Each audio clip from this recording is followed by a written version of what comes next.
अस्सलाम वालेकुम dear students. कल रात हमने जो वीडियो बनाई थी सिंपल पेंडुलम पे, उनके जो शॉर्ट फार्मूलाज हमने लिखे थे, उसके बाद आपके बहुत सारे कमेंट्स रिसीव हुए थे कि सर इस पे और भी प्रैक्टिस हमें करवाएं, सिंपल पेंडुलम पे या एसएचएम में हमें और प्रैक्टिस करवाएं। तो ये आपके लिए जो है हम दोबारा और न्यूमेरिकल्स न्यूमेरिकल्स के ऊपर प्रैक्टिस करने जा रहे हैं हम, जिसमें सबसे पहले हम स्टार्ट यहाँ से ले रहे हैं कि टाइम पीरियड देखें बराबर है 2 पाई रेडिकल L अपान जी। तो अब इस फार्मूला में जितनी आप लेंथ चेंज करेंगे उस हिसाब से टाइम पीरियड चेंज होगा, लेकिन यहाँ पे रेडिकल में है। मैं आपसे कहूँ मेरे पास एक पेंडुलम है, उसकी लेंथ अगर मैं 4 टाइम्स बढ़ा रहा हूँ तो उसके टाइम पीरियड पे क्या फ़र्क पड़ेगा। तो लेंथ हम कितनी बढ़ा रहे हैं, 4 गुना लेंथ अगर हम बढ़ा रहे हैं तो टाइम पीरियड पे देखें कितना फ़र्क आएगा। आपने लेंथ की जगह सिर्फ 4L लिखना है और 4 का रेडिकल कितना आएगा, 4 का रेडिकल आएगा 2, बाकी ये 2 पाई रेडिकल L अपान जी। तो इसका मतलब टाइम पीरियड कितना टाइम बढ़ेगा, 2 टाइम्स टाइम पीरियड बढ़ जाएगा।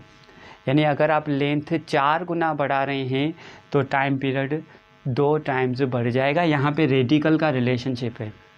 अगर मैं यहाँ पे कहूँ कि किसी भी पेंडुलम में लेंथ अगर आप 4 बल्कि मैं यूँ कहूँ 16 टाइम्स आप लेंथ बढ़ा दें तो टाइम पीरियड कितना टाइम बढ़ेगा, 16 का रेडिकल आएगा 4, तो इसका मतलब time period will increase 4 times. या इस पे मैं यूँ कहूँ कि मेरे पास एक पेंडुलम है, उसकी लेंथ मैं कर रहा हूँ हाफ़। अगर किसी पेंडुलम की लेंथ हाफ़ करने से टाइम पीरियड पे क्या फ़र्क पड़ेगा, देखें 2 पाई रेडिकल L की जगह मैं हाफ़ लिखूँगा, L अपान 2 लिखूँगा। तो अब आप चेक करें कि टाइम पीरियड पे क्या फ़र्क आ रहा है। Time period 2 pi radical L अपान जी, ये अपान वाला 2 है, इसको आप अलग लिखें 1 अपान रेडिकल 2। तो इसका मतलब टाइम पीरियड जो है वो कितना हो जाएगा, T अपान रेडिकल 2। इस हिसाब से टाइम पीरियड चेंज हो गए, यानी पहले जितना भी टाइम पीरियड था अब वो टाइम पीरियड में कितना फ़र्क आएगा, 1 अपान रेडिकल 2 टाइम्स उसमें चेंज आएगी। या इसमें मैं यूँ कहूँ मेरे पास एक पेंडुलम है जिसमें अगर मैं लेंथ 6 टाइम्स बढ़ा रहा हूँ तो 6 टाइम्स लेंथ बढ़ाने से टाइम पीरियड पे क्या फ़र्क पड़ेगा। अब आप देख लें डायरेक्ट 2 पाई रेडिकल L की जगह हम क्या लिखेंगे, 6L लिखेंगे।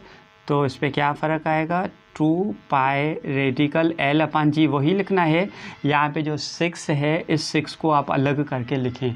तो इसका मतलब कि टाइम पीरियड पे कितना फ़र्क पड़ेगा, time period will increase radical 6 times जो है वो टाइम पीरियड बढ़ जाएगा। कहने का मतलब कि जितनी भी लेंथ आप बढ़ाते जाएंगे तो उस हिसाब से रेडिकल के रिलेशन से टाइम पीरियड बढ़ता जाएगा। सेकंड टाइप में हम जो न्यूमेरिकल डिस्कस करने जा रहे हैं उसमें हम क्या करेंगे कि हमारे यहाँ एक पेंडुलम है जिसकी लेंथ है, ये पेंडुलम है हमारे पास जिसकी एक सर्टेन लेंथ है और इसका टाइम पीरियड कितना है, 2 पाई रेडिकल L अपान जी इसका है टाइम पीरियड। अब अगर इस पेंडुलम को यहाँ से उठा के मैं मून पर लेकर जाऊँ तो मून पे ले जाने से इसके टाइम पीरियड में क्या फ़र्क आएगा, या मून पे जाने से इसका टाइम पीरियड क्या हो जाएगा। ये टाइम पीरियड कहाँ पे है, अर्थ पे टाइम पीरियड है। अगर यही पेंडुलम, मैं इसलिए कह रहा हूँ क्योंकि इसी लेंथ वाला पेंडुलम अगर आप मून पर लेकर जाएं तो मून पे टाइम पीरियड आप कैसे लिखेंगे, मून पे आप लिखेंगे 2 pi radical L upon gravity of moon. अब आपने ये चेक करना है कि मून पे ग्रेविटी कितनी होती है, मून पे ग्रेविटी होती है G अपान 6, यानी अर्थ की ग्रेविटी के 1 अपान 6 होती है। तो वहाँ पे आप कैसे लिखेंगे, L अपान इस ग्रेविटी की जगह मैं क्या लिखूँगा, मैं लिखूँगा G of earth divided by 6। बस ये काम आपने यहाँ पे करना है। तो 6 डिवाइड कर रहा है, ऊपर जाके रेडिकल में मल्टीप्लाई करेगा जिसको मैं यूँ लिखूँगा L upon G of earth, और यहाँ पे 6 मैंने मल्टीप्लाई कर दिया। तो इसका मतलब कि ये भी उसी ही फॉर्म में आ गया जिस फॉर्म में इससे पहले हम प्रैक्टिस कर रहे थे कि g/6 है, 6 ऊपर चला जाएगा। अब यही एक्सप्रेशन आपको बता रहा है कि टाइम पीरियड विल इंक्रीज़, कितना टाइम पीरियड बनेगा, radical 6 times the time period of earth. यानी अगर आप एक पेंडुलम को मून पर ले जाएं तो वहाँ पे टाइम पीरियड कितना होगा, वहाँ पे time period will increase radical 6 times the time period of earth. और न्यूमेरिकल की प्रैक्टिस करें कि हमारे पास एक पेंडुलम है जिसकी लेंथ L है, जिसका टाइम पीरियड है ये। अगर इस पेंडुलम को मैं ले जाऊं जुपिटर पे तो बताएं टाइम पीरियड क्या होगा। तो आप देखें जब जुपिटर पे आप ले जा रहे हैं इसको तो वहाँ पे टाइम पीरियड जो होगा वो लेंथ यही है, ग्रेविटी किसकी आप रखेंगे, जुपिटर की ग्रेविटी रखेंगे, तो ये होगा 2 पाई रेडिकल L। अब जुपिटर की ग्रेविटी हम कितनी लिखेंगे, 2.63 times the gravity of earth. जब ये चीज़ आपने लिख दी मतलब आपका न्यूमेरिकल हो गया सॉल्व। 2 पाई रेडिकल L अपान जी, इसको आप अलग लिखें, 1 अपान रेडिकल 2.63 को आप क्या करें, अलग लिखें। तो इस टाइम को हम क्या कहेंगे, time period of earth divided by radical 2.63। तो ये टाइम पीरियड हो गया जुपिटर का। पहले हमने जो किया था वो मून पे किया था, मून पे जो है वो ग्रेविटी कम थी तो वहाँ पे टाइम पीरियड बढ़ रहा था। यहाँ पे जो है ग्रेविटी ज़्यादा है तो यहाँ पे जुपिटर पे जो टाइम पीरियड है वो कम हो जाएगा। अब हमारे यहाँ सिंपल हार्मोनिक मोशन है, उसमें सवाल ये है कि at what distance from mean position kinetic energy is equal to potential energy. तो काइनेटिक एनर्जी और पोटेंशियल एनर्जी दोनों को बराबर किया जा रहा है। काइनेटिक एनर्जी किसके बराबर है SHM में, 1/2 के x0² minus x²। Potential energy किसके बराबर है, 1/2 के x²। जैसे ही आप इनके फार्मूलाज लिखेंगे 1/2 के कैंसिल, बाकी आपने यहाँ से जो मालूम करना है वो x को मालूम करना है। माइनस x² उस साइड पे हो जाएगा प्लस का x², x² होगा 2x² बराबर है x0²। आपने क्या चाहिए, x² चाहिए जो बराबर है x0² अपान 2, स्क्वायर हटाएंगे तो रेडिकल आ जाएगा, जिसका जवाब आएगा x0 अपान रेडिकल 2। इसका मतलब इतने डिस्टेंस पे काइनेटिक एनर्जी और पोटेंशियल एनर्जी दोनों बराबर हो जाएंगे। इसी जैसा एक और प्रॉब्लम है, at what distance from mean position potential energy is equal to twice of kinetic energy. तो जैसे पहले आपने इक्वेशन बनाई थी बिल्कुल वैसे ही बनाएंगे, potential energy is equal to twice of kinetic energy. Potential energy का फार्मूला कौन सा है, 1/2 के x²। काइनेटिक एनर्जी का फार्मूला कौन सा है, 1/2 के x0² माइनस x²। ये ट्वाइस, ये काइनेटिक एनर्जी। तो 1/2 के को आप कैंसिल कर दें, बाकी x को मालूम बिल्कुल वैसे करें जैसे इससे पहले आपने किया था, x² इज इक्वल टू 2 को ऐसे मल्टीप्लाई करें, 2x0² minus 2x²। Minus x² इस साइड पे आएगा, प्लस का x² हो जाएगा, ये 2x² यहाँ पे प्लस का, तो ये मिला 2x0², तो ये बना 3x² is equal to 2x0²।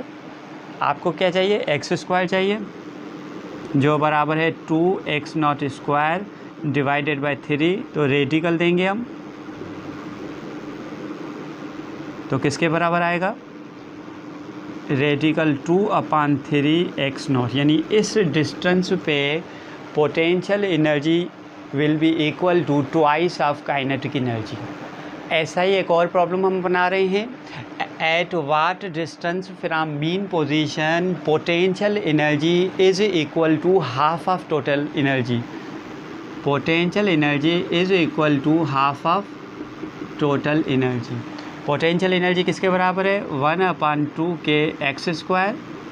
Total energy किसके बराबर है, 1/2, ये हाफ ऑफ। अब टोटल एनर्जी किसके बराबर है, 1/2 के x0²। 1/2 का तो इसको तो आपने पहली फुर्सत में कैंसिल कर देना है, बाकी x square is equal to 1/2 x not square.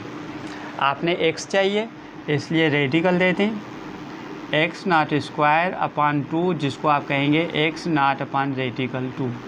तो इस डिस्टेंस पे potential energy will be equal to half of total energy. अच्छा, उसके बाद 2 सवाल हमने लिखे हैं एक जैसे हैं तकरीबन। At what distance from mean position potential energy is exactly equal to total energy.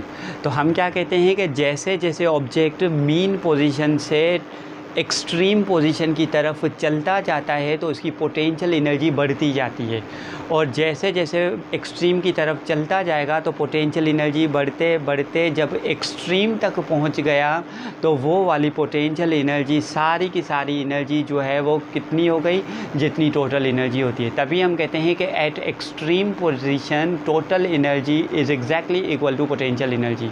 यानी जो टोटल एनर्जी होगी वही आपको किस शक्ल में नज़र आएगी, पोटेंशियल एनर्जी की शक्ल में नज़र आएगी। तो हमसे क्या पूछा जा रहा है कि मीन पोजीशन से कितना हम दूर जाएं कि पोटेंशियल एनर्जी ये सारी की सारी जो है वो टोटल एनर्जी की शक्ल इख्तियार कर ले। तो वो हम डायरेक्ट बताएंगे कि वो कहाँ पे हम एक्सट्रीम पोजीशन पे बताते हैं। तो वो एक्स हमारा कौन सा होगा, इसको हम कहेंगे प्लस माइनस एक्स नॉट, यानी या पॉजिटिव एक्सट्रीम की तरफ या नेगेटिव एक्सट्रीम की तरफ। x is equal two plus minus x not पे पोटेंशियल एनर्जी जो है वो पूरी किसके बराबर हो जाएगी, टोटल एनर्जी के बराबर हो जाएगी। यहाँ पे देख लें at what distance from mean position kinetic energy is exactly equal to total energy. तो अब आप मुझे ये बताएं कि मीन पोजीशन पे काइनेटिक एनर्जी होती है मैक्सिमम, और मीन पोजीशन पे कहते हैं कि जितनी काइनेटिक एनर्जी होती है ये सारी की सारी एनर्जी जो है वो टोटल एनर्जी होती है। मैं यूँ कहूँ टोटल एनर्जी ने शक्ल अख्तियार की है काइनेटिक एनर्जी की। कहाँ पे, मीन पोजीशन पे। तो आपसे क्या पूछा जा रहा है कि कहाँ पे at what distance from mean position kinetic energy is exactly equal to total energy. तो आप कहेंगे ये तो हम वहीं मीन पे ही हैं, तो इसका मतलब कि एट मीन पोजीशन जहाँ पे एक्स हम क्या कहते हैं 0, इस ही मीन पोजीशन पे यही काइनेटिक एनर्जी आपके पास जो होती है वो टोटल एनर्जी की शक्ल में होती है, या टोटल एनर्जी जो है वो काइनेटिक एनर्जी की शक्ल में होती है।